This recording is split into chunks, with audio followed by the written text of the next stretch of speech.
지난 주말에 모두가 좀 안타까웠던 사건인데 하늘에서 떨어진 돌. 그러니까 아파트에서 초등학생이 던진 돌에 70대가 맞아서 결국 이제 숨지게 된 안타까운 일이 발생을 했습니다. 그 CCTV 영상에 있는데 부부가 함께 이제 걸어가는 모습이고요. 이제 남편이 부인을 부축해서 걸어가서 이제 공동현관 쪽으로 들어가려고 하는 순간에 위에서 돌덩이가 떨어지는 바람에 이제 남편이 쓰러지게 된 상황이 됐고요. 뭐 이제 119가 출동하고 했습니다만 결국 이제 이 남성은 숨지게 된 상황이 발생을 했습니다. 자, 먼저 변호사님, 돌을 던진 게 이제 초등학생이었던 거잖아요. 네, 예. 만 10살도 되지 않은 초등학생이 이제 돌을 던진 걸로 확인이 됐고요. 네. 뭐 돌의 크기는 이제 성인의 한 주먹 정도에 되는 돌이었고 그 방화문이 이제 닫히지 않도록 그 방화문 사이에 괴어둔 돌이었다고 합니다. 네. 그 돌을 저렇게 이제 그 같은 아파트에 사는 이 70대 남성이 이제 현관문 들어오는 그 순간에 떨어지게 돼서 결국에 저 돌에 맞아서 사망하게 된 사건입니다. 일단 이제 10층 이상의 높이에서 이제 떨어진 것으로 보이는 상황인데, 자, 일단 이 돌을 던진 게 10살이 채 되지 않은 학생이었단 말이에요. 그러니까 유가족들의 입장에서는 이걸 과연 어떻게 해야 되는 것인가 상당한 감정이 교차할 수밖에 없는 상황일 것 같습니다.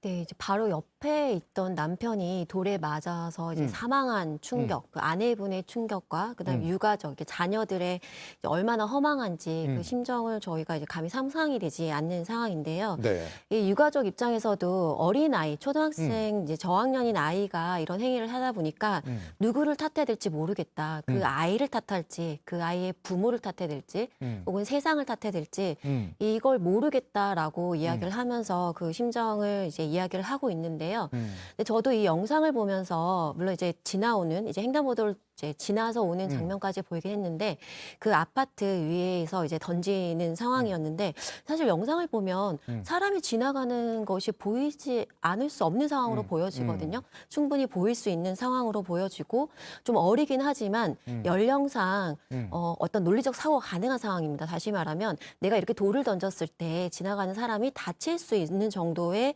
생각, 그런 논리적 사고는 가능한 연령이기 때문에 이 아이들이 왜 이런 행동을 했는지에 대한 사실관계를 좀 더 파악을 제대로 해야 될 필요성이 있다라고 생각이 듭니다. 하지만 뭐 일단은 지금 10살이 안 되는 상황이면 촉법소년도 아닌 거잖아요. 그러니까 네. 경찰도 입건을 아예 하지 않는 그런 상황인 거죠. 일단 조사를 마쳤지만 사실 뭔가를 취할 수 있는 어떤 형사적인 절차가 전혀 없어요. 그러니까 만 10세가 되지 않으면 네. 10살조차 되지 않으면 소년법도 적용이 되지 않거든요. 예. 그러니까 소년법이라는 거는 이제 형사처벌 대신에 이 소년의 어떤 반사회적인 성향을 좀 교정하고 또 소년 보호 처분을 함으로써 빨리 좀 사회로 복귀할 수 있도록 돕는 그런 보호 처분을 내리는 근거 법률이긴 한데요.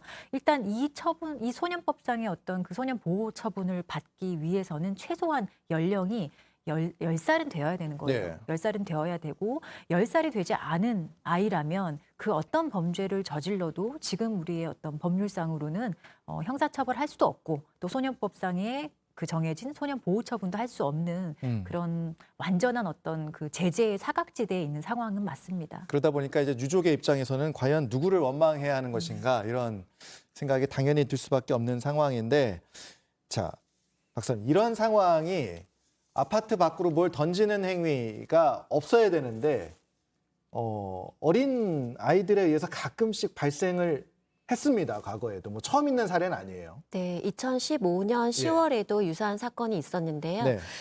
당시에 이제 50대 여성과 20대 남성이 이제 벽돌에 맞은 사건이었습니다. 이 용인에서 발생한 일이었는데요. 그 함께 이제 두 주민인데요. 인근에서 이제 길고양이의 쉼터 용도로 집을 제작하고 있었습니다. 그런데 아파트의 상층부에서 1.82km의 회색 시멘트 벽돌이 이제 낙하하면서 여성의 머리를 머리를 강타하게 돼서 여성은 그 자리에서 사망을 했고요. 네. 20대인 남성은 여성의 머리를 맞고 튀겨 나온 벽돌에 이제 다시 두개골이 함몰되는 중상을 입은 상황이었습니다.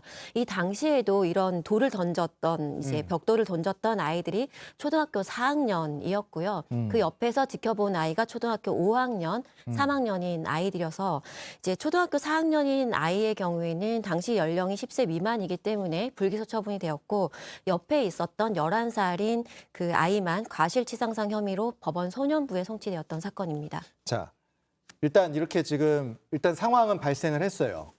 그리고 법적으로는 형사적으로는 처벌을 할 수 없지만, 그러니까 민사적인 방법으로는 어떤 부모가 어떤 유가족들에게 어떤 책임을 져야 하지 않을까, 책임이 있지 않은가 이런 생각이 네, 드는데. 이게 사실 법률을 떠나서 예. 도의적인 상황으로는 이 부모가 당연히 자신의 아이가 한 행동에 대해서 책임을 져야 될 사건이에요. 네. 그러니까 법률의 문제가 나오기 전에 먼저 부모가 아이의 잘못을 수긍하고 거기에 따른 어떤 도의적인 책임을 보이는 자세를 보이는 게 사실은 현명한 방법이고 그 아이를 위해서도 반드시 해야 될 거라고 생각을 하는데요. 예. 이런 도의적 문제를 이제 변론으로 하고서 그러면 형사 책임 외에 다른 책임이 없느냐라고 많이들 궁금하실 텐데 네. 민사 책임은 져야 될 가능성이 매우 높습니다. 미성년자 같은 경우는 민사적으로도 사실 책임을 질 수 있는 능력은 없어요. 그렇죠. 네, 그렇기 때문에 책임 무능력자의 어떤 감독 책임이라는 게 민법상 따로 규정이 되어 있는데요. 그럴 때는 감독할, 그 미성년자를 감독할 법정 의무가 있는 사람이 한마디로 그 감독자로서 책임을 지게 되는 그런 상황입니다. 그래서 이런 상황은 아이가 지금 10세 미만이었고 이렇게 돌을 가지고 뭐 장난이었다고 얘기를 하지만 그 장난을 좀 방지할 책임이 있는지, 그리고 이 부모가 어느 정도로 이 아이의 이런 성향에 대해서 감독하지 못했는지 이런 것들을 면밀하게 따져서요. 이런 감독 의무자인 부모의 어떤 의무 위반과 그리고 실제 미성년자인 자녀가 일으킨 손해 사이의 인과관계가 인정이 된다면 이것은 손해배상 책임은 져야 될 사안입니다. 일단 그 유가족 측의 그 사과와 용서를 구하는 이제 표현을 경찰을 통해서 했다 그러고, 일단 좀 장례가 끝나 봐야 이 상황이 어떻게 진행될지 알 수 있을 것 같습니다. 알겠습니다.